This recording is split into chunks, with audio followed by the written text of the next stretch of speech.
আকাশবাণী কলকাতা। স্থানীয় সংবাদ পড়ছি নমামি বসুরুদ্র। প্রথমে বিশেষ খবর। রাষ্ট্রপতি দ্রৌপদী মুর্মু সকলের জন্য মানবাধিকার এবং সম্মান রক্ষা করতে ন্যায়সঙ্গত ডিজিটাল পরিমণ্ডল সুনিশ্চিত করার গুরুত্বের ওপর জোর দিয়েছেন। নানা অনুষ্ঠানের মধ্যে দিয়ে আজ মানবাধিকার দিবস পালিত হচ্ছে। বাংলাদেশের ঘটনায় কোনো অপ্রীতিকর মন্তব্য কাম্য নয় বলে মুখ্যমন্ত্রী জানিয়েছেন।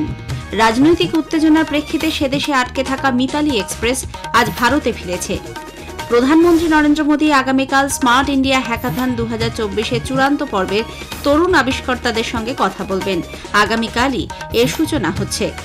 নিম্ন আদালতে আর্জি করে হত্যা ও ধর্ষণ মামলার শুনানি সম্ভবত 1 মাসের মধ্যেই সম্পূর্ণ হয়ে যাবে বলে সুপ্রিম কোর্ট মত প্রকাশ করেছে। শীর্ষ আদালতে এই মামলার পরবর্তী শুনানি আগামী 17 মার্চ। রাজ্যে আরও 3টি বেসরকারি বিশ্ববিদ্যালয় তৈরির লক্ষ্যে আজ বিধানসভায় একটি বিল গৃহীত হয়েছে। বাংলা আগামীকাল সৈয়দ মুস্তাক আলী টি-20 ক্রিকেট টুর্নামেন্টের কোয়ার্টার ফাইনাল ম্যাচে বরোদার বিরুদ্ধে খেলবে। আসছে বিস্তারিত খবরে। রাষ্ট্রপতি দ্রৌপদী মুর্মু সকলের জন্য মানবাধিকার এবং সম্মান রক্ষা করতে ন্যায়সঙ্গত ডিজিটাল পরিমণ্ডল সুনিশ্চিত করার গুরুত্বের ওপর জোর দিয়েছেন। মানবাধিকার দিবস উপলক্ষে নতুন দিল্লির জাতীয় মানবাধিকার কমিশনের দপ্তরে আয়োজিত অনুষ্ঠানে যোগ দিয়ে রাষ্ট্রপতি বলেন, সাইবার অপরাধ এবং জলবায়ু পরিবর্তন মানবাধিকারের কাছে নতুন বিপদ হয়ে উঠেছে। India is the voice of Global South, has rightly taken up the leadership in climate action. The government's initiatives such as the 2022 Energy Conservation Bill, the Green Credit Initiatives and the Lifestyle for Environment or LIFE movement are clear demonstration of India's commitment to building a clean and green planet for future generations. এদিকে মানবাধিকার নিয়ে উল্লেখযোগ্য কাজ করার জন্য প্রতি বছর দেশের বিশিষ্ট কিছু মানুষকে পুরস্কৃত করে নতুন দিল্লির Indian institute of human rights প্রতিষ্ঠান। বিভিন্ন আদালত ও কমিশনে মানবাধিকার রক্ষায় আইনি পরামর্শ এবং সহায়তার জন্য এবছর global human rights protection award তুলে দেওয়া হল বিশিষ্ট মানবাধিকার আইন বিশেষজ্ঞ ড বরুণ কুমার দাসকে। পুরস্কার পাওয়ার পর তিনি বলেন, এই পুরস্কার তার মানবাধিকার সুনিশ্চিত করার লক্ষ্যে স্বীকৃতি। বিষয়টা হচ্ছে আজকে মানবাধিকার বিষয়ে প্রকৃত শিক্ষা বিভিন্ন জায়গায় যে ইনস্টিটিউশন, কলেজ, অর্গানাইজেশন, এনজিও এবং সর্বব্যাপী সমস্ত জায়গায় আজকে দ্বিতীয় বিশ্বযুদ্ধের পরই এটা আজকে আলোচিত বিষয়। এবং এই পুরস্কার সত্যি কথা আমাকে গর্বিত করেছে যে আমি একজন কলকাতার পশ্চিমবঙ্গের আমি নাগরিক, আর আমি পরবর্তী দিনে আরও যাতে এই মানবাধিকার বিষয়ে কাজ করতে পারি এটা আমাকে উৎসাহ দান করবে। বাংলাদেশে মানবাধিকারের সব সীমা লঙ্ঘিত হচ্ছে বলে বিরোধী দলনেতা শুভেন্দু অধিকারী অভিযোগ করেছেন। মানবাধিকার দিবস উপলক্ষে আজ উত্তর 24 পরগনার বসিরহাটে ঘোজাডাঙ্গা সীমান্তে বঙ্গীয় হিন্দু রক্ষা সমিতির আয়োজনে এক বিক্ষোভ সমাবেশে অংশ নিয়ে শ্রী অধিকারী বলেন, ইসকনের সন্ন্যাসী চিন্ময় প্রভুর গ্রেপ্তার ও সেদেশের সংখ্যালঘুদের ওপর লাগাতার অত্যাচারের বিরুদ্ধে গোটা পৃথিবী সরব হয়েছে। আপনারা জানেন, গোটা পৃথিবীর সনাতনী সংগঠনগুলি পথে নেমেছে। আজকে বিশ্ব মানবাধিকার দিবস। মানবতার সব সীমা লঙ্ঘিত হচ্ছে বাংলাদেশে, আর আওয়াজ উঠছে এপার বাংলা থেকে। সেদেশে হিন্দুদের ওপর আক্রমণ বন্ধ না হলে আগামী মাস থেকে লাগাতার ভারত বাংলাদেশ সীমান্তে ট্রাক চলাচলের পথ অবরোধ করা হবে বলে হুঁশিয়ারি দেন শুভেন্দু। আজও এই সমাবেশের দরুন বেশ কিছুক্ষণ ট্রাক চলাচল বিঘ্নিত হয়। এদিকে মুখ্যমন্ত্রী মমতা ব্যানার্জি বিধানসভায় জানিয়েছেন, বাংলাদেশের বিষয়ে কোনো অপ্রীতিকর মন্তব্য কখনোই কাম্য নয়। মাইনরিটিদের উপরে যে অত্যাচার চলছে সেটা আমরা কেউ ভালো চোখে দেখছি না। আমরা সবাই যেন এমন কোনো মন্তব্য না করি যাতে আমাদের কোন রকম পরিস্থিতি বাংলায় এটাকে নিয়ে খারাপ হয়।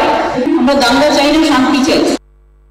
অন্যদিকে বাংলাদেশে এতদিন ধরে যা চলছে তার বিরুদ্ধে রাষ্ট্রসংঘ মানবাধিকার সংগঠনের পক্ষ থেকে পদক্ষেপ গ্রহণের আবেদন জানিয়েছেন ইসকনের কলকাতা সহসভাপতি রাধারমন দাস। আজকে তো অন্তত আপনারা জাগুন, আজকে তো হিউম্যান রাইটস দিন আছে। যদি আজকে 100 দিন থেকে আপনারা ঘুমাচ্ছিলেন, কিন্তু অন্তত আজকে উঠে দেখুন বাংলাদেশে কি ঘটিত হচ্ছে। এটা দেখুন কি ওখানে মৌলবাদীরা ওপেনলি জেনোসাইডের কল দিচ্ছে। তো জেনোসাইড ঘটে গেলে কি আপনারা অ্যাকশনে আসবেন? উল্লেখ্য, বাংলাদেশের সংখ্যালঘুদের উপর আক্রমণের প্রতিবাদে আজও বিভিন্ন জায়গায় বিক্ষোভ কর্মসূচি পালন করা হয়। শিলিগুড়িতে হিউম্যান রাইটস ডে উপলক্ষে east Bengal fan club Gandhi মূর্তির পাদদেশে বিক্ষোভ প্রদর্শন করে। হাওড়ার শরৎ সদনে হিন্দু বাঙালি সুরক্ষা সমিতির পক্ষ থেকে প্রতিবাদ সভার আয়োজন করা হয়। পূর্ব বর্ধমানের বড়নিমপুর মোড় থেকে হিন্দু ঐক্যমঞ্চের একটি মিছিল যায় স্টেশন পর্যন্ত। এদিকে 5 মাস পর ভারতীয় ভূখণ্ডে ফিরল মিতালি এক্সপ্রেস।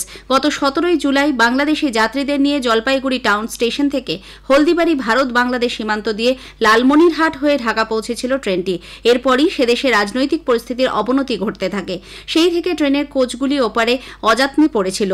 গতকাল দুদেশের বিদেশ সচিব পর্যায়ের বৈঠকের পর বাংলাদেশ থেকে আজ হলদিবাড়িতে ফিরিয়ে আনা হয় ট্রেনটি। প্রধানমন্ত্রী নরেন্দ্র মোদী আগামীকাল স্মার্ট ইন্ডিয়া হ্যাকাথন 2024-এর চূড়ান্ত পর্বের তরুণ আবিষ্কর্তাদের সঙ্গে কথা বলবেন। ভিডিও কনফারেন্সের মাধ্যমে দেশ জুড়ে 51টি কেন্দ্রে আয়োজিত এই অনুষ্ঠানে অংশ নেবেন প্রধানমন্ত্রী। 1300-র বেশি পড়ুয়াদের দল চূড়ান্ত প্রতিযোগিতায় প্রতিদ্বন্দ্বিতা করবেন। এ রাজ্যে আইআইটি খড়গপুরে স্মার্ট ইন্ডিয়া হ্যাকাথনে চূড়ান্ত পর্যায়ের প্রতিযোগিতার আয়োজন করা হচ্ছে। পড়ুয়াদের 35টি দল সেখানে অংশ নেবে। উল্লেখ্য, আগামীকালই স্মার্ট ইন্ডিয়া হ্যাকাথনের সূচনা হচ্ছে। স্থানীয় সংবাদ শুনছেন আকাশবাণী কলকাতা কেন্দ্র থেকে। এখন বিজ্ঞাপন, পরে রয়েছে আরো খবর। আলু চাষে সুস্থ সবল গাছ পেতে পাতার যত্ন নিন বায়ারের এন্ট্রাকল দিয়ে। এর আয়নিত জিঙ্ক পাতাকে রাখে সবুজ। প্রথম 5 সপ্তাহ এন্ট্রাকল 2 বার প্রয়োগ করুন, কেননা স্বাস্থ্যকর পাতায় ভালো ফলনের হাতিয়ার।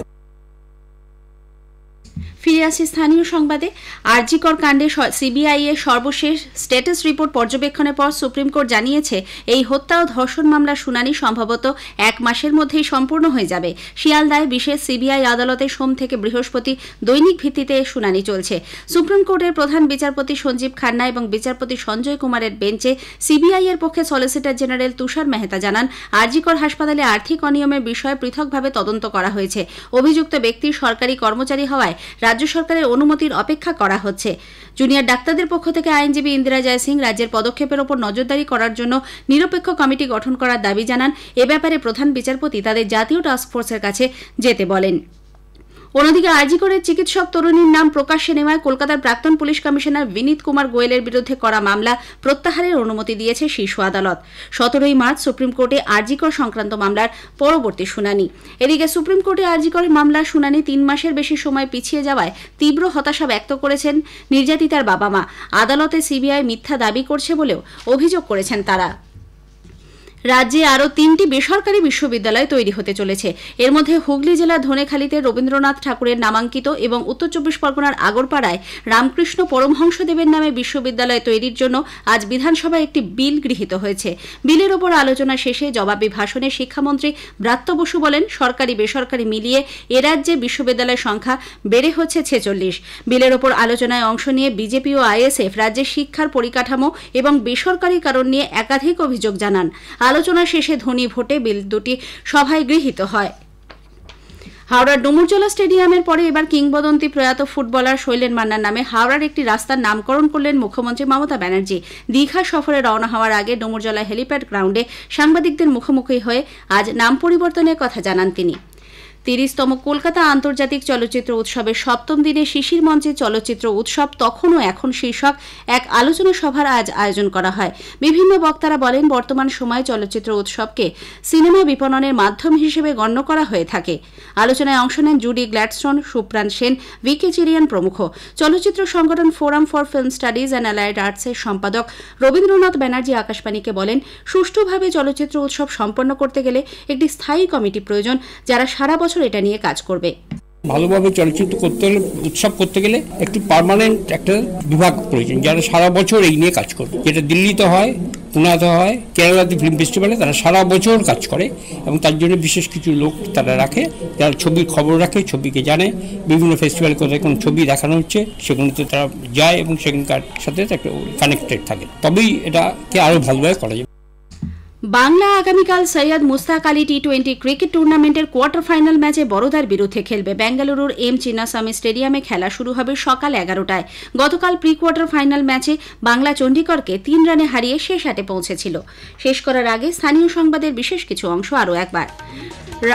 রাষ্ট্রপতি দ্রৌপদী মুর্মু সকলের জন্য মানবাধিকার এবং সম্মান রক্ষা করতে ন্যায়সঙ্গত ডিজিটাল পরিমণ্ডল সুনিশ্চিত করার গুরুত্বের উপর জোর দিয়েছেন।